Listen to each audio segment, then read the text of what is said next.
O programa Diálogo Sem Fronteira recebe hoje o professor Demerval Saviani. Seja bem-vindo, professor. Muito obrigado, é um prazer, estou à disposição. O professor Saviani, ele tem uma formação que eu diria sui generis, porque formado em filosofia, depois fez o doutorado na Pontifícia Universidade Católica de São Paulo, é nosso professor aqui da Universidade Estadual de Campinas, da nossa Faculdade de Educação já há bom tempo. Ele é um professor emérito da nossa universidade e é coordenador de um grupo de pesquisa justamente sobre a questão da educação e sociedade, uma das grandes referências na área. Então, o tema de hoje que nós vamos tratar, professor Saviani, é justamente sobre a questão da educação e da sociedade, a relevância, a relação disso. Então, a primeira pergunta que eu faria é qual a relação que podemos ver entre sociedade e educação? Bom, a educação é uma atividade fundamental do ser humano, né, que se inicia basicamente com a origem do próprio homem. Né? O homem se constitui como um animal diferenciado, né, na medida em que, em lugar de se adaptar à natureza, ele tem a necessidade de adaptar a natureza a si. Então, ele se constitui produzindo sua própria existência, agindo sobre a natureza e transformando-a. Mas isso, então, significa que ele, para agir sobre a natureza e transformá-la, ele necessita aprender a fazer isso. Né? E, nas origens, ele aprendia essas coisas fazendo-as. Né? E, então, nas comunidades primitivas, a educação coincidia com a própria vida. Era vivendo, produzindo a sua existência, agindo sobre a natureza, que ele aprendia a agir sobre a natureza, a transformá-la. E nesse processo, as experiências que tinham bom resultado eram mantidas, conservadas, e foi compondo então o acervo da cultura humana. Né? Quer dizer, a primeira questão da educação é aprender a se fazer alguma coisa, por exemplo, um objeto de uma lasca, uma flecha, sim, para se poder transmitir, para que os filhos fizessem, e depois os netos, aí sim, entra a educação.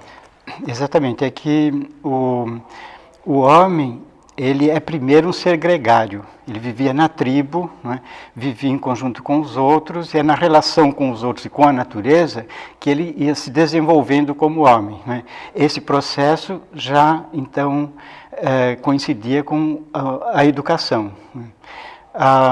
Nessas condições primeiras, na comunidade primitiva, tudo era comum. A terra, o meio ambiente era comum e os homens também se desenvolviam em comum. E, portanto, o caráter social do homem está na própria origem de sua existência. A partir do momento em que ocorre a apropriação privada da terra, né, então os homens se dividem entre os proprietários e os não proprietários, né? E aquilo que era comum, então, agora passa a ser cindido.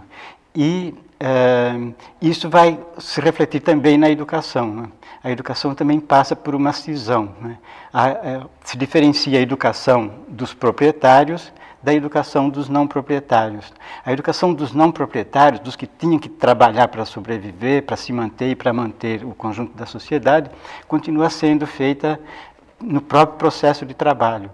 Agora, a educação daqueles que dispunham de tempo livre passa a ser num espaço diferenciado.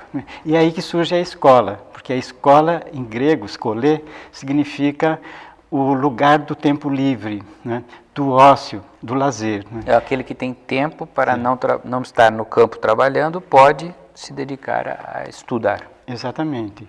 E isto caracteriza, então, a sociedade antiga por oposição à sociedade primitiva de caráter comunista. O comunismo primitivo agora cede lugar a uma sociedade dividida em classes, né? A classe dos proprietários e a classe dos não proprietários. Na antiguidade, a forma de trabalho que mantinha o conjunto da sociedade era a escravidão, né? Então, uma sociedade escravista. A sociedade se transforma depois, na Idade Média, na sociedade feudal, que é baseada no trabalho dos servos, né?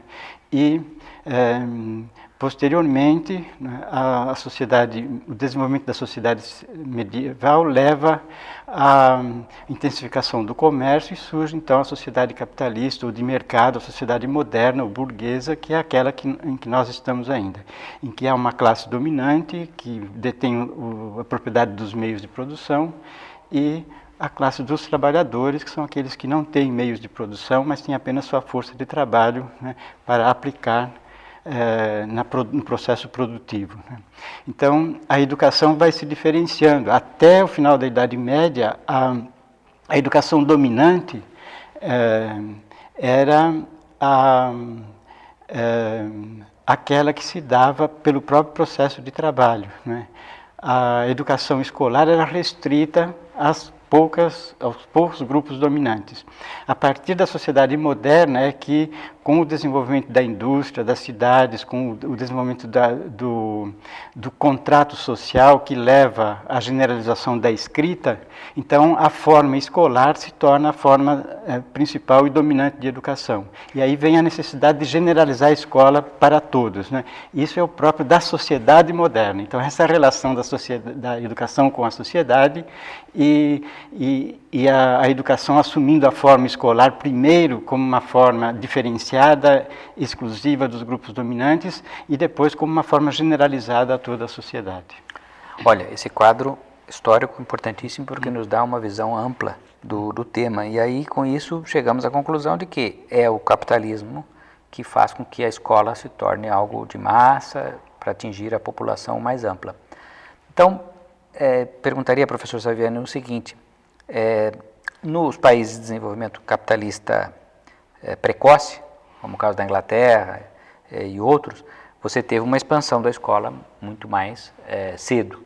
No caso do Brasil, que teve uma escravidão durante um período muito mais longo, até quase o final do século XIX, e a escola tardou muito mais a se generalizar. Então, eu gostaria que o senhor falasse um pouco para o nosso público da trajetória da relação da escola com a sociedade no contexto brasileiro especificamente. Certo. Então, o Brasil surge já nos albores do capitalismo. Né? Em 1500 o capitalismo já estava se desenvolvendo, né? Embora ele vá se tornar pleno já no século XVIII, né? Com a primeira revolução industrial. Né? Mas o Brasil é um produto da expansão do comércio, né, europeu e que leva então às conquistas marítimas e com isto o Brasil se incorpora ao Império Português. Né. E na primeira fase, na fase colonial, tanto o Brasil como Portugal ainda eram dominantemente agrícolas, né, e as sociedades agrícolas não demandam a expansão da escola. Então nós tivemos, no caso do Brasil, uma tradição que determina consequências ainda hoje. Né? Nós temos uma dificuldade, né? Uma resistência das nossas elites em investir na educação. Isso vem desde as origens, né?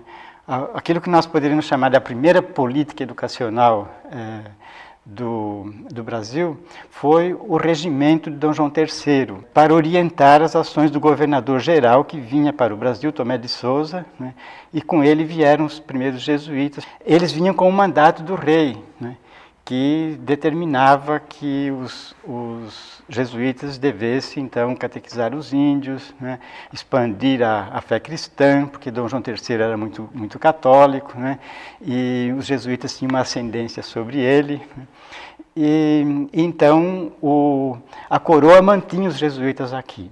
Só que mandava recursos para alimentação e vestuário dos jesuítas, e não para criar escolas, para construir escolas. Então, o Manuel de Nóbrega, numa carta de agosto de 1552, né, portanto, 3 anos e meio depois de sua chegada aqui, ele dizia o seguinte: bom, como não vem dinheiro para construir, o que nós fazemos? Nós usamos o dinheiro para nossa manutenção para construir a escola, né, e na vestimenta nos serve ainda aquela com a qual chegamos aqui. Então, 3 anos e meio ele estava com a mesma batina. Né? E na alimentação vivemos de esmolas. Né? Então, já está aí nas origens esse problema da penúria do desenvolvimento da educação em nosso país. Né? Mas depois, os jesuítas, com a sua ascendência sobre Dom João III, eles fizeram lá um lobby e conseguiram, então, a redízima, ou seja, 10% dos impostos da colônia eram destinados à obra jesuíta. Então, em 1564, essa lei da redízima permitiu já uma maior facilidade para o ensino desenvolvido pelos jesuítas. Né? Era um ensino, então, público no sentido de que mantido pelos cofres públicos, mas privado na medida em que era controlado por uma entidade privada, que era a ordem religiosa. Uhum. E com isto, o ensino se desenvolveu, mas apenas para pequenos grupos, para a elite. Né? Tanto é que na expulsão dos jesuítas em 1759, né, todos os colégios jesuítas que se espalhavam pelo país, né, não atendia mais do que 0,1% da população. Né? Quer dizer, na verdade era uma educação justamente para pouquíssimos que estavam, que tinham, digamos, alguma função administrativa, algum tipo de aspiração. Exatamente. Ou que se destinavam ao clero, né, que aí completavam seus estudos na Universidade de Coimbra. 0,1% por quê? Porque 50% eram as mulheres que estavam excluídas do ensino. 40% eram escravos. Né? Além disso, estavam também excluídos os escravos livres, os negros livres, né? Os pardos, né? Os órfãos, os desvalidos, né? E então sobrava aquela ínfima minoria. Né?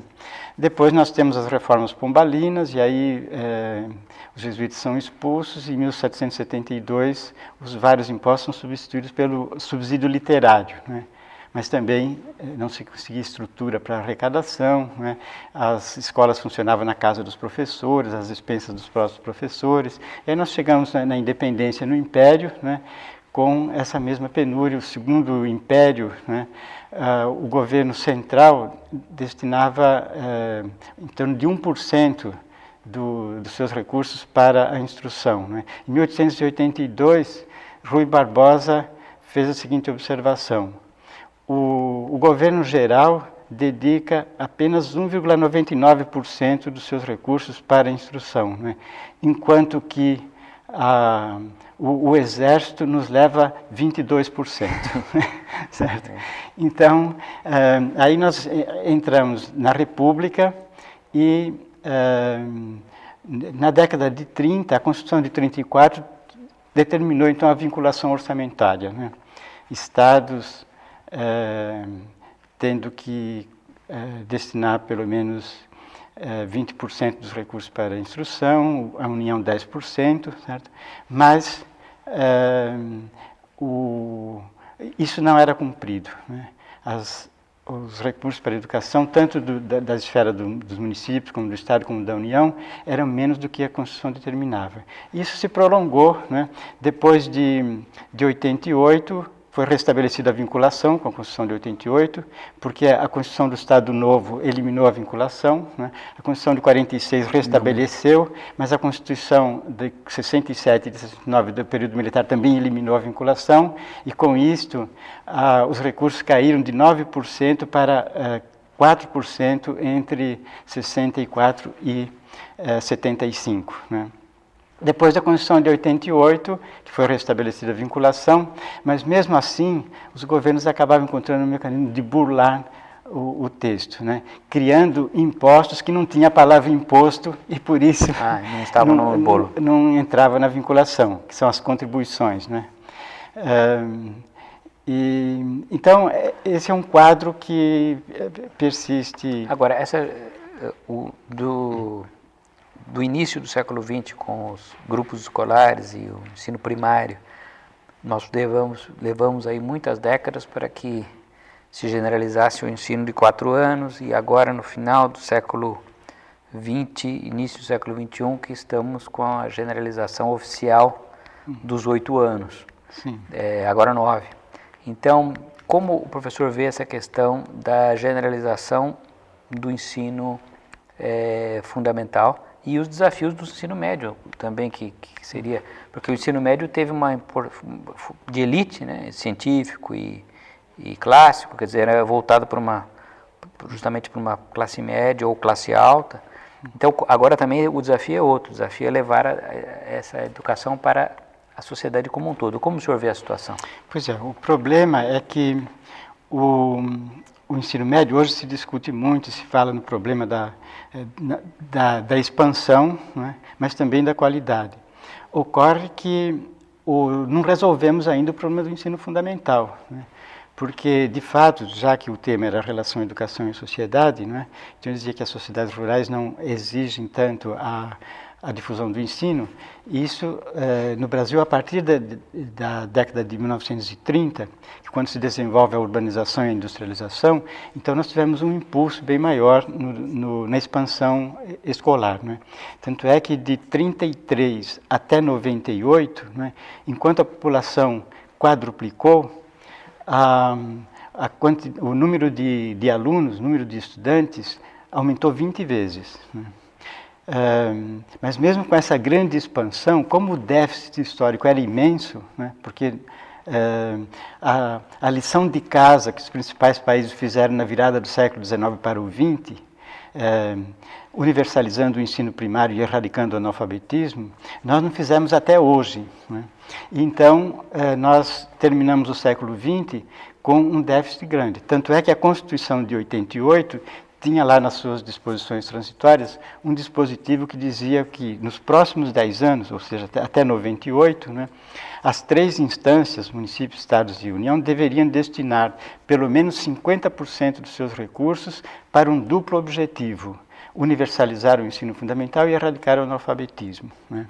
E como o senhor, passando agora 20 anos quase, ou mais de 20 anos, né, como que o senhor vê essa questão desses 2 objetivos? Exatamente. Pela Constituição ele deveria ser atingido em 10 anos, né? Só que em 96 foi instituído o Fundef, Fundo de Desenvolvimento do Ensino Fundamental e Valorização do Magistério, né? Ensino Fundamental, que também perseguia esse objetivo por mais de 10 anos. Então já projetava para 2008, né?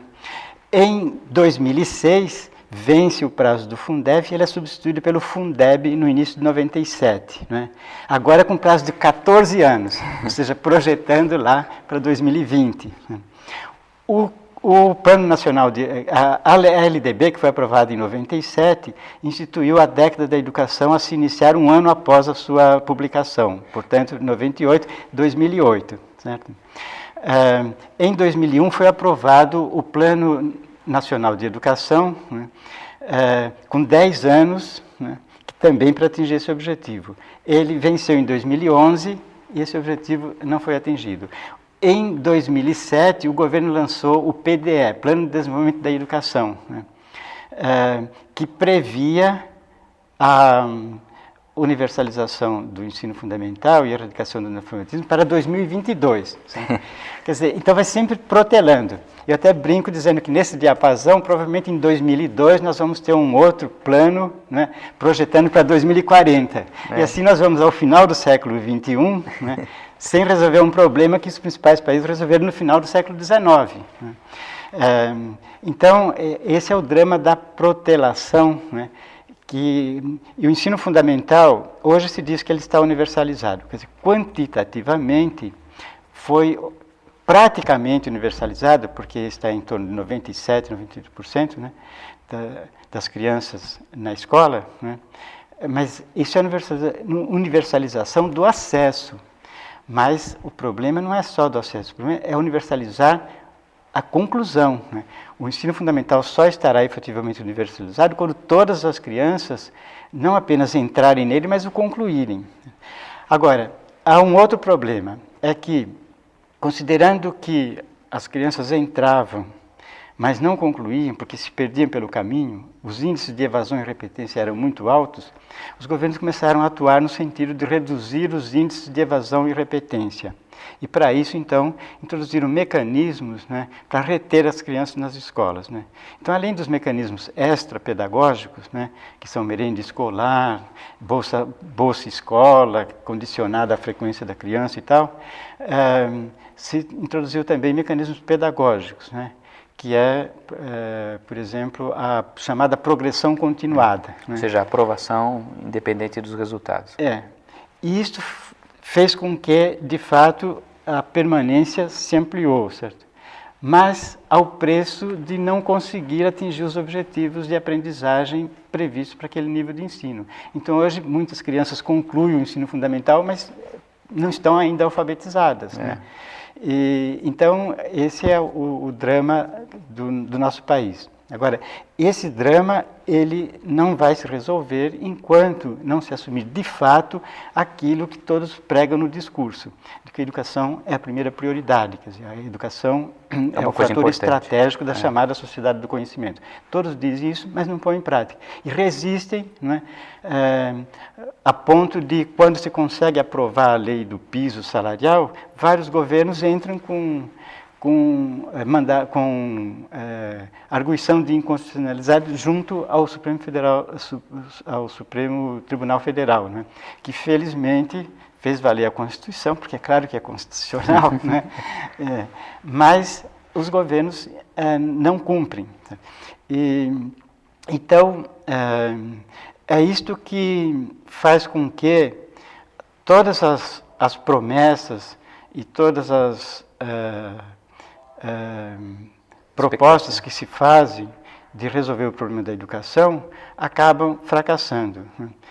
Agora, por exemplo, saiu mais um resultado de avaliação e o país está lá atrás na classificação. É verdade que essas avaliações também são questionáveis, né? Mas, independentemente disso, né, recentemente, mostra que há problemas, né? Me perguntavam, numa entrevista lá do Rio Grande do Sul, me perguntava sobre por que apenas 2% dos estudantes, né,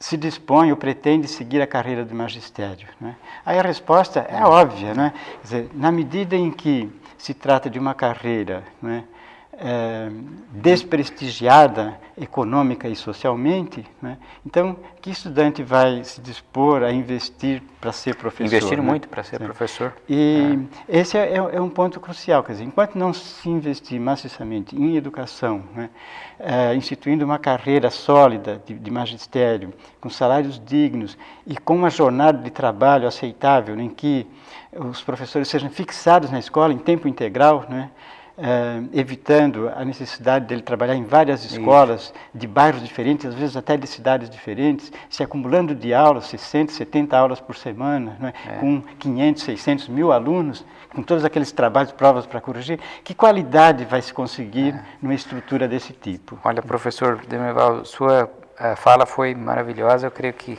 o nosso público agora tem uma visão bem mais clara e ampla da questão da relação da educação com a sociedade. Queria agradecer muito a sua vinda ao nosso programa hoje, professor.